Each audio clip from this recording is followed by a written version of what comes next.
Good morning, everyone. This is Temple Thomas, and I wanted to give you a preview to the next major project in my shop. This wall you're looking at is the framing and insulation on an inner room that was built into the shop when I bought it.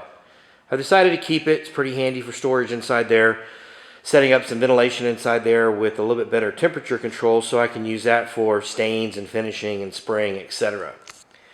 This wall was covered with OSB sheathing and poorly at best. So what I'm going to do is take 3/4 inch plywood and make this a French cleat wall.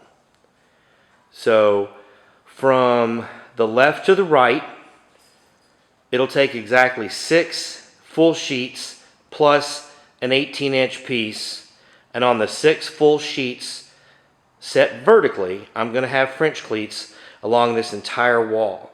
This wall will eventually be my primarily woodworking station with some additional tools on that side.